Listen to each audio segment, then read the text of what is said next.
अच्छा, एक काम करते हैं, कहानी शकुनी से शुरू करते हैं। हाँ, क्या बोलो?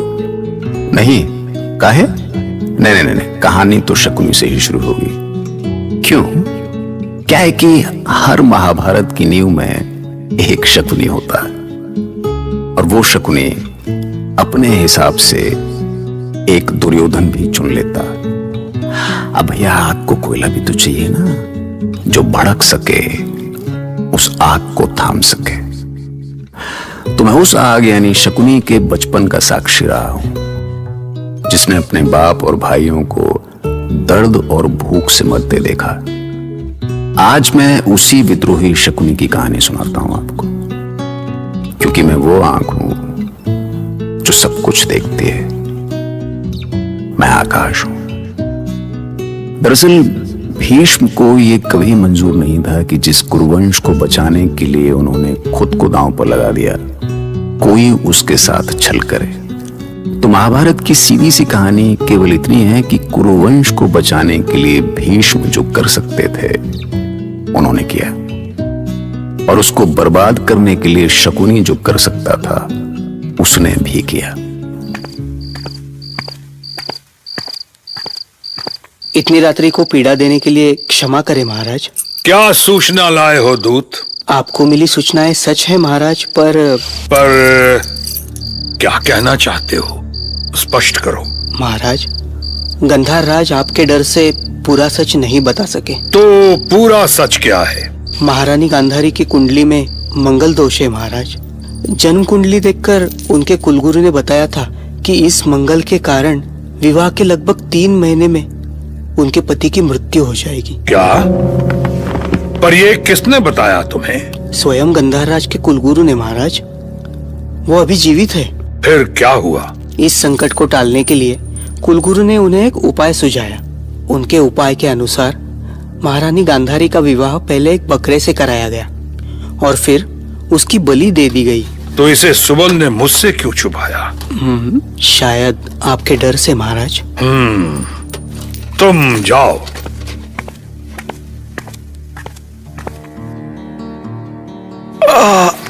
ईश्वर, बहुत भूख लगी है पिताजी, नींद नहीं आ रही है। मैं सोने की कोशिश करो बेटा, कल कुछ करता हूँ।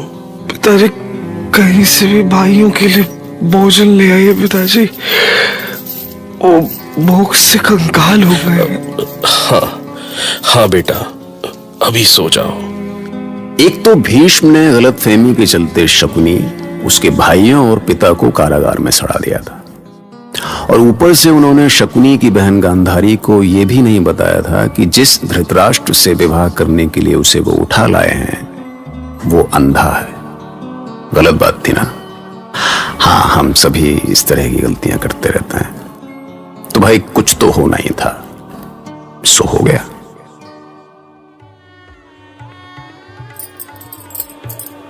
अरे, बहू का श्रृंगार तो हो गया है, अब देर क्यों हो रही है? जल्दी करो, नहीं तो महाराज धृतराष्ट्र भागकर यही पहुंच जाएंगे। दुल्हन को सुहाग कक्ष में हमें ही ले चलना होगा। चलो बहू। अभी मेरा श्रृंगार बाकी है। अरे, अब कौन सा श्रृंगार बाकी है? अंग अंग आभूषणों से तो भरे हैं। मेरे लिए इस श्रृंगार का कोई महत्व नहीं है। मतलब? मेरे पति अंधे हैं, किसके लिए करूं मैं ये श्रृंगार? धात्री, श्वेत वस्त्र की पट्टी ले आओ। पट्टी? क्यों? मेरी आंखों के लिए। जिस संसार को मेरे पति नहीं देख सकते, उसे देखकर मैं क्या करूंगी? यह आपका गुस्सा है या प्रतिकार?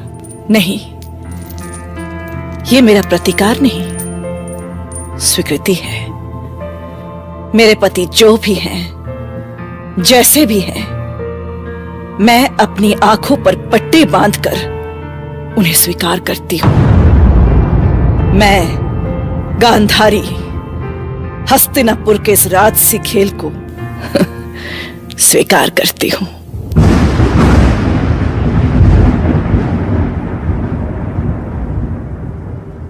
हे ईश्वर, ये मुझे किस जन्म के पाप का दंड दे रहा है तू?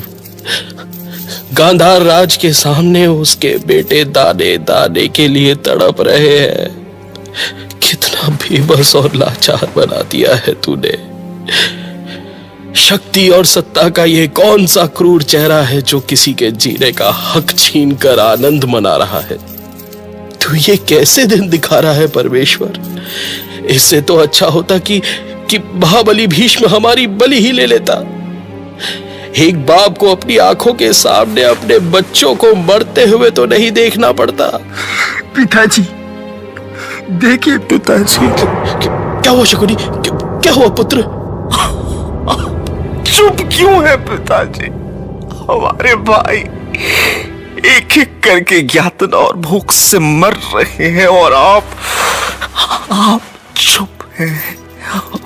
हमारे भाइयों की सड़ती देह कंकाल देखकर आप चुप हैं पिताजी, जिनके कारण हमारा जीवन नरक बन गया, जिनकी मनमानी, अहंकार, क्रूरता से हमारा सब छिन गया, उनके लिए आपके मुख से एक शब्द नहीं निकलता।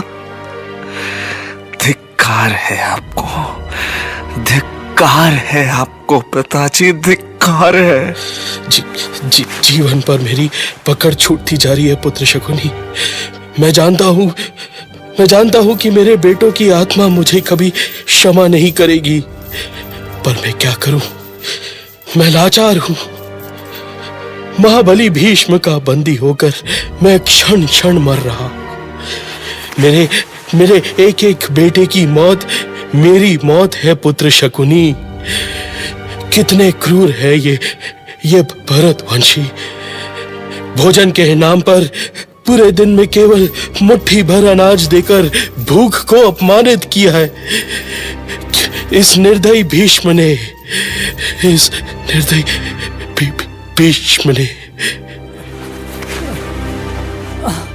पिताजी। भैया, तरुण, क्या हुआ तरुण? आंखें खोलो तरुण। पिताजी, देखिए ना, मेरा भाई कोई जवाब नहीं दे रहा। आप चुप क्यों है पिताजी? क्या हुआ है आपको? बोलिए। सुनो पुत्र, मैं आखिरी सांसें गिन रहा हूं। मेरी बात सुन पुत्र। मैंने भीष्म से तुझे प्राण दान देने का वचन लिया है, इसीलिए वो तुझे जीवित छोड़ देगा। पर तू मेरे मरने के बाद मेरी हड्डियों से पासे बनाना। वो पासे तेरे इशारे पर नाचेंगे। वो पासे हर बार तुझे जिताएंगे। जुए के खेल में तुझे कोई हरा नहीं सकेगा पुत्र।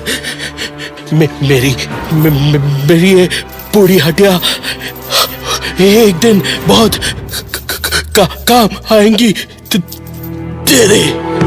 पिताजी, आपने भी नहीं दिया ना मेरा साथ, अकेला छोड़ दिया मुझे। आप मर नहीं सकते पिताजी, आप मर नहीं सकते कभी। आपको भीष्म ने मारा है, उस अत्याचारी ने मेरे सारे भाइयों को मारा है। पर याद रखना भीष्म, मेरे पिता ने मेरे ये घुटने अपने हाथों से तोड़े हैं, केवल इसलिए कि उनके लंगड़े बेटे को सदा याद रहे कि उसे कौरवों से प्रतिशोध लेना है।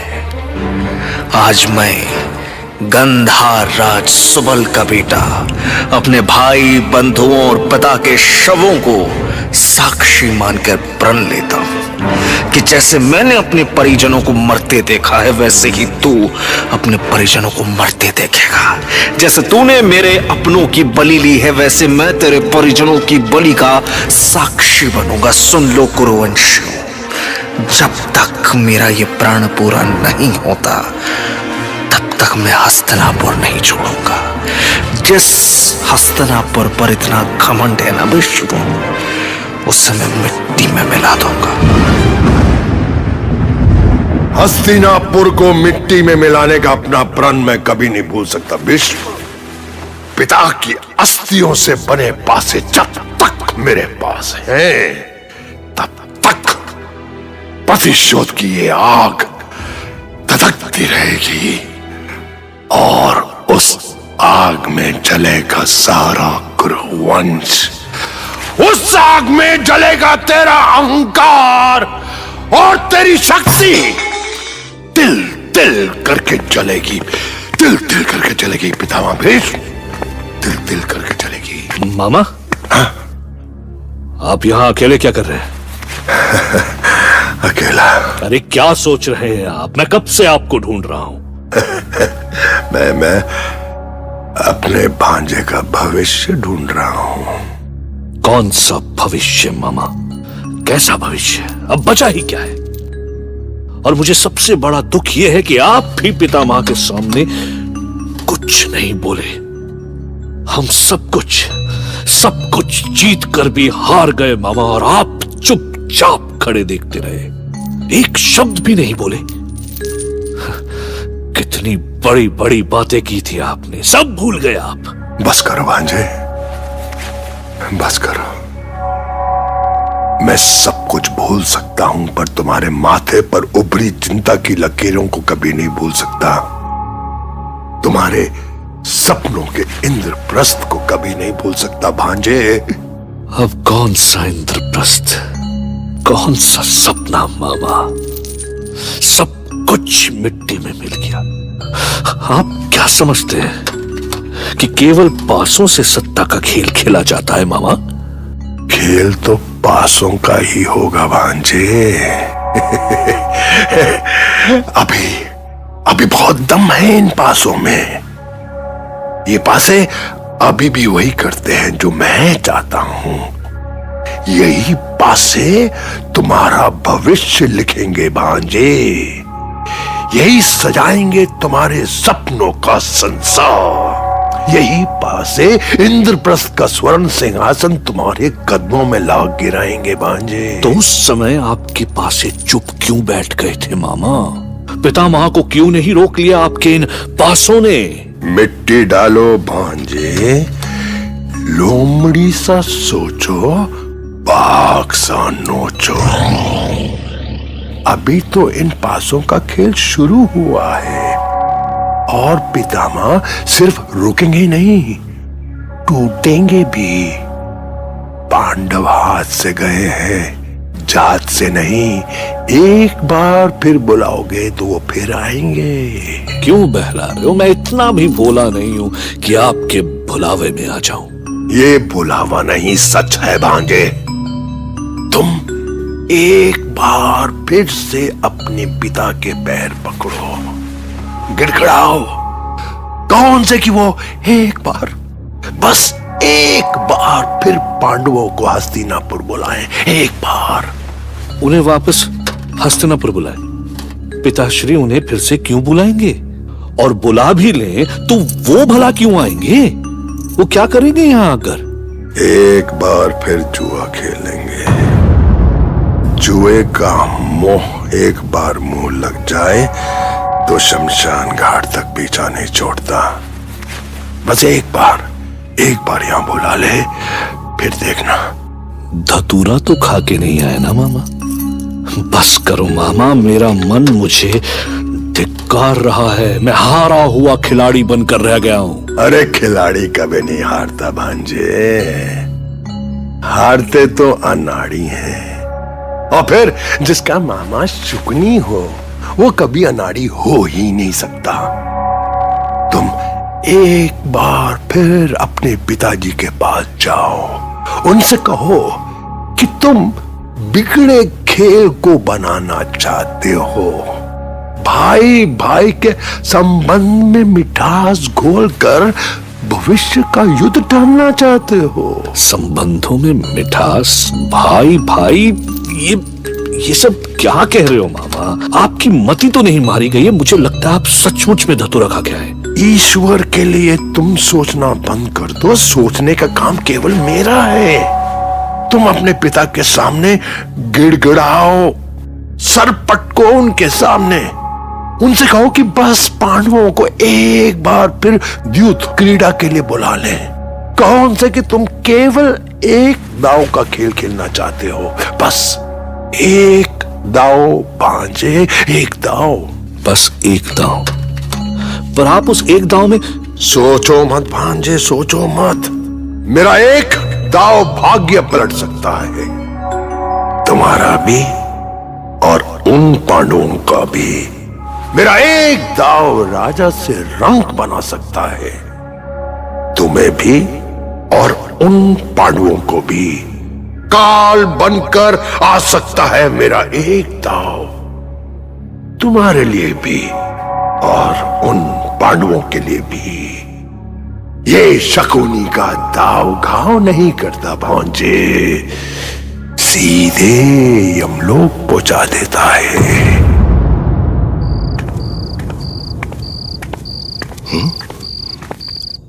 पुत्र दुर्योधन,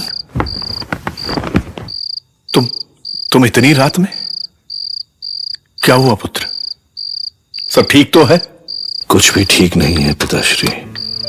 आपने तो मेरी नींद ही छीन ली, मेरा चैन छीन लिया, जीते जी मार दिया मुझे पिताश्री। ईश्वर के लिए ऐसी बातें मत करो पुत्र। मैंने जो कुछ भी किया है तुम्हारे भले के लिए किया है पुत्र। असत्य मत बोलिए पिताश्री। आज तक आपने जो भी किया है पितामह के डर से किया है। मैं किसी से भयभीत नहीं हूं पुत्र। पितामह की सलाह गुरुकुल की परंपरा के अनुसार ही थी। यदि वो ऐसी सलाह ना भी देते तो भी मेरा निर्णय वही होता, क्योंकि बस कीजिए पिताश्री, बस कीजिए। उन्होंने सलाह नहीं, आदेश दिया था, जिसका पालन करना आपकी विवशता थी, क्योंकि आप सदा भयभीत रहे हैं उनसे, सदा भयभीत रहे हैं। आप में कभी इतना साहस नहीं हुआ पिताश्री कि उनके सामने अपने पुत्र का पक्ष ले सके।